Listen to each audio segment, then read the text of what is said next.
the News Channel 5 network, this is MorningLine with Nick Beres.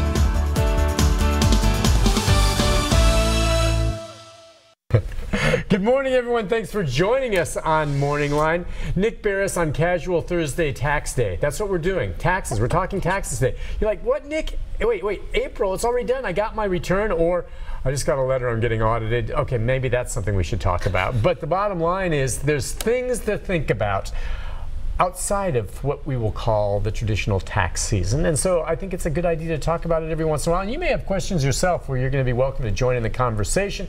We'll get the number up in the screen in just a moment. But we are talking taxes with an expert who knows taxes, but just got done telling me that even for triple her salary, she would not go work for the IRS in Washington, D.C. Dr. Friday, good morning. Good morning. You wouldn't? Even if they threw in an apartment in Georgetown and a limo taking you to and from the IRS headquarters. I am not bribable, okay? I am not bribable. You would not? I love my clients, and I love to represent clients in front of it's a very good challenge. It's fun. Well, yes, but if you worked for the IRS, your clients would be the entire country. I'm on the other side. I'm on the other side. Now I'm trying to defend the U.S. tax code against taxpayers, and that's a little different story. From where you sit as the IRS, are they the bad guys? Actually, the people that I deal with are just employees. Yeah. So but the IRS is the collection agency, right? Yeah. I mean, that's their job. Their job is to get every taxpayer to pay every single dollar they're supposed to pay. Right. The odds are 3% of you are ever going to do that. The rest are going to get away with possibly not paying everything you're supposed to pay. So you really believe 3% are the only 3% really? That's what gets audited. Oh, the 3% get audited. Okay. How many people? But the vast majority of Americans, would you say, do pay what they owe?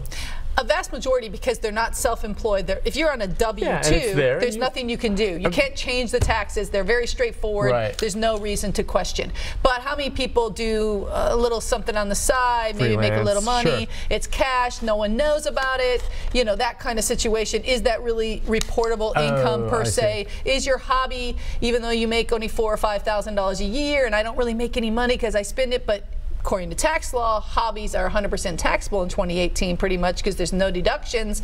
Are you really just not reporting quite everything the IRS thinks you should? That's the question. I see. All right. So what's the amount you have if you're earning on a little side gig? Or you $500 or more, you're supposed to put it on your tax return. So like if you sell a bunch of stuff on eBay. Now theoretically, that if it's your own personal stuff, you probably paid more for it than what you actually received. Yes, right. But I believe if eBay 1099'd you, which I think is over 20,000, which is a huge sale, then you do have to bring it on, even if it's personal things, because at that point the IRS is thinking you've done something more than just sold your leftover clothes. I see, because I've got a lot of vinyl.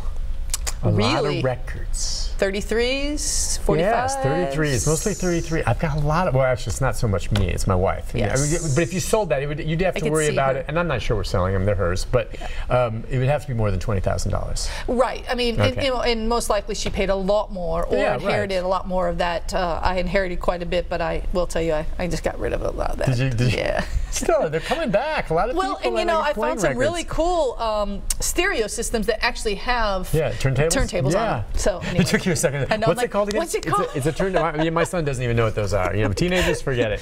Yeah, well, but yeah, they're coming back. They want it mobile. You really can't take a turntable mobile, okay? No, I'd be scratching the record left and right. All right, listen, we're going to take phone calls, as I always said, but since it's not, I suspect we won't get a lot today simply because we're not in tax season. But you say, talk about why you're on today and some of the things that we can anticipate in 2018. So we have a huge change between 17 and 18, right? We've simplified the tax form, so apparently it's going to be a lot easier for individuals. But here's two things that's going to happen. If you're a family of 4 or more, and you usually break even, or maybe have a small amount of money due, and you haven't reevaluated your W-4s because the tax code changed, right? We went from 15% down to 12, we went from 20 down to 18, we lost a few, but we also took the standard deduction and eliminated the exemptions. So if you usually had $4,100 for 4 people in your family, that's like $16,000. That's gone. That's zero now. Okay? And now you've got 24, if you're married, $24,000 as a standard deduction instead of 12. Okay. So if you add 12 and 16, That's a little bit, that's like $30-some thousand or $28,000 versus 24. So you're already on the downside. You've already lost money in this new tax code. So all I'm saying is you really need to sit down.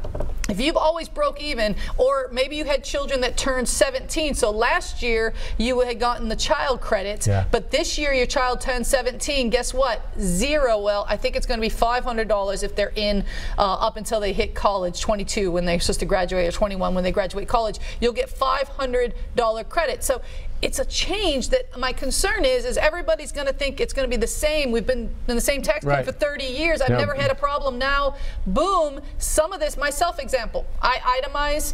I usually get the $4,100. I've lost it. I will not, I mean, I'm $4,100 behind on my current tax code. Now, is the 3% going to offset that?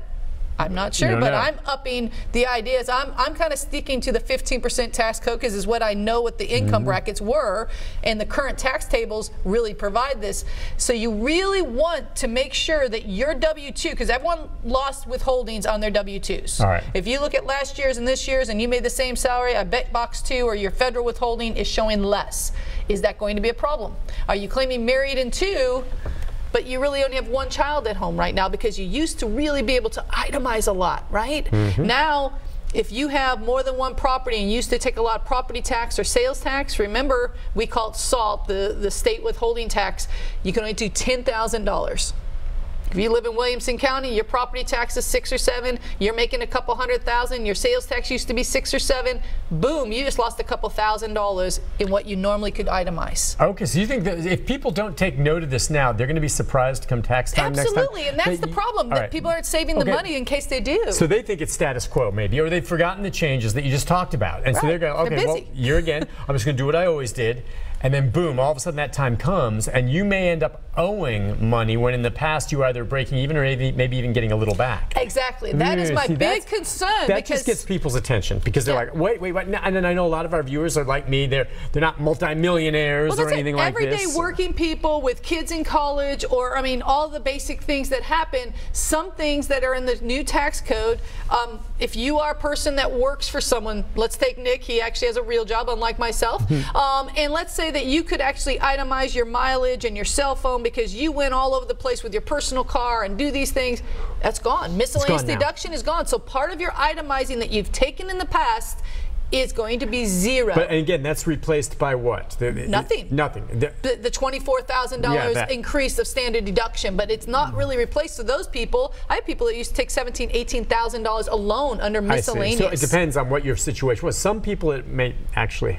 Could it help some? Well, yeah, because the people that, if you're a married couple and you took the standard deduction and you had the personal exemption, you just got $3,000 more. Right. So those individuals, they have never itemized, and you don't have, number of children, more than 2 children at home, you are going to be at break even or making money on this new tax code.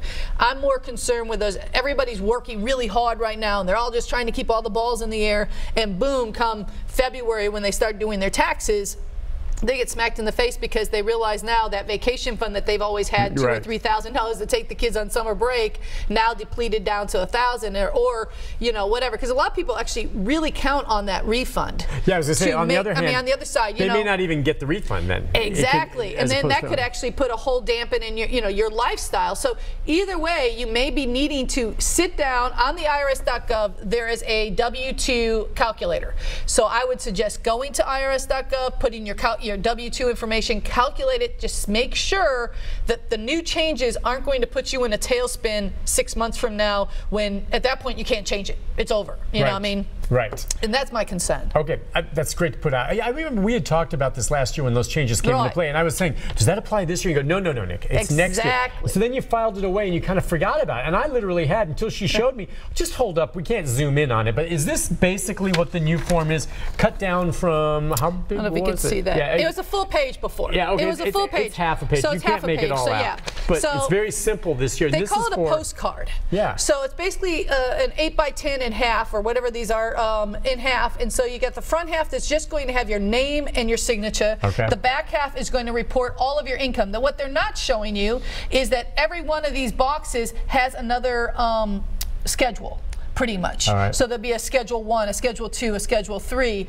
But if you're a W-2 person, theoretically, you will have a form. Well, we all e-file, so it's not really a paper form anymore. But you'll have the front section with your name and sign, back section, box 1, will have your wages. Boom, you're done. Wow. So it will be simplified. Yeah, that's nice. As I was saying to other people, the problem is in most of ours, I memorized where all the lines were the last 20 years of doing taxes, right? And now they've changed my number system. You gotta start so over now too. I've got to start all over and figure out where everything's going to be and make sure it's done right. Knowing you already have done that. Not yet, but I'm working on it. Close. This came out on June 28th. Oh, okay. So I haven't quite got there yet. Hasn't been that long. Been about a month. Well, listen, let's take a break. When we come back, let's continue talking about some of the other items you have there, as well as, I don't know if you're sitting home and dealing ever with an audit, or I don't know what other things that may be carryovers from last year, perhaps, that people may be dealing with. I haven't filed yet.